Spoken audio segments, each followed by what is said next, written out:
I can't believe that I'm sharing this three things I wish I knew before starting my coaching business. Hey, y'all. Hey, my name is Jackie D. McKeever. I'm your favorite Southern coach. Listen, today I'm sharing something that took me a while to learn. Three things I wish I would have knew before starting my coaching business. Trust me, you want to hear this so you can avoid these mistakes. Let's get started. The first mistake that I made was not knowing my niche. You're like, what? You didn't know your niche, Jackie? Yes, I did not know my niche. I just jumped into something without seeking God's wisdom, without doing proper uh market research concerning the niche. I thought I could just help anybody. I guess what? When you try to coach everyone, you end up reaching no one. This was a mistake I made. Oh my, it was just crazy that I made this mistake. And I was a planner, but I wasn't operating using my God given gifts, okay? And allowing God to guide me or and allowing my experience and my life lessons to guide me along with market research when it came to my niche. God placed something specific in your heart, whether it's guiding women through faith, helping them with relationship, teaching them business skills. You got to define your niche. See, because that was the thing that I was missing. I was missing clarity. Okay. What problem do you solve? What your business goals are? And that's easy to get lost. Listen, if you want to avoid this, you want to first identify exactly who you are called to serve. What specific problem or issue, what are you solving? And stick to your lane. The Bible says, seek first the kingdom of God.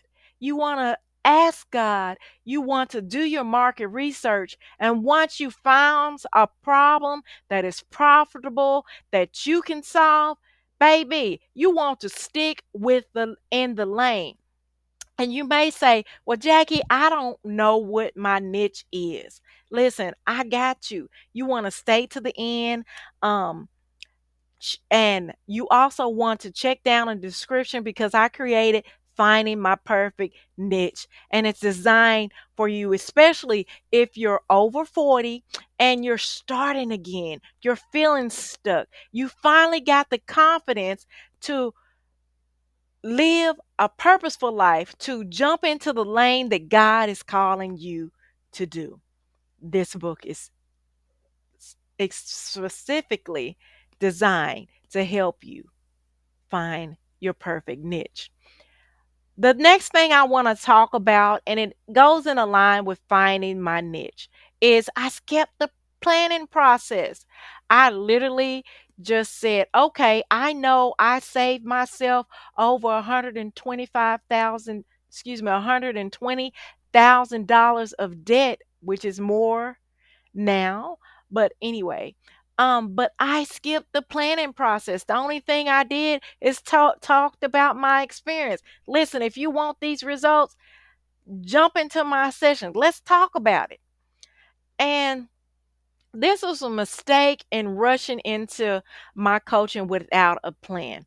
Passion is great, but without direction, it can lead to frustration. And I was frustrated. If you listen to some of my lives or some of my videos, you can hear me talk about my frustration.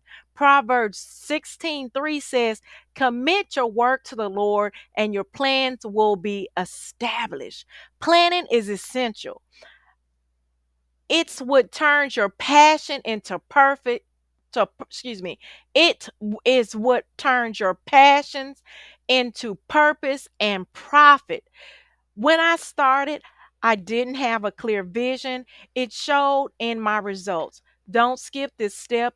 If you don't plan your goals, your content, your offers, you'll end up running in circles. And that's exactly what I did. I ran in circles. To avoid this, you want to take the time to create a roadmap. Know where you want to go with your coaching business. Plan your steps, your message, your audience strategy. If you need some help finding clarity, guess what? My Finding Your Perfect Niche guide is linked in the description of this video, and it's the perfect thing to help you find clarity, to help you with your planning. The third mistake, and I'm going to keep this video short today, is not charging my worth. When I began my journey, I only charged $35 because, truth be told, because I didn't take time to do my planning, do my market research, find the perfect niche, I just randomly said, okay, I'm going to charge these people $35. And this was a mistake, not charging what I'm worth. Woo! I'm talking to you because too many of us don't charge what we're truly worth because we don't see the value what we bring to the table. Although Matthew 10:10 tells us the worker is worth their keep, God has placed value in you, and it's time for you to reflect that in your prices. When I first started, I was afraid to ask for more. But listen, you're worth every dollar you charge. Your experience, your wisdom, your time, it's all valuable. Don't undersell yourself.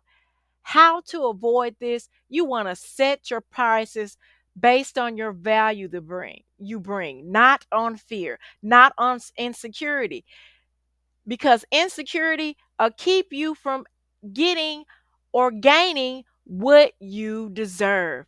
All right, those are three things I wish I would have known before starting my coaching business.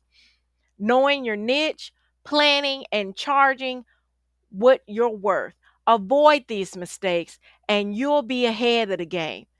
If you need more help in finding clarity in your coaching business, check out my Finding Your Perfect Niche guide. It's down below in the description. Let's make sure that you're headed in the right direction and confident. Okay. If you like this video, don't forget to hit the like button, subscribe to my channel for more tips, and share this video with someone you know who's starting their coaching journey. Listen, together we can impact. We can impact in the area that God is calling us to impact. Check out these videos.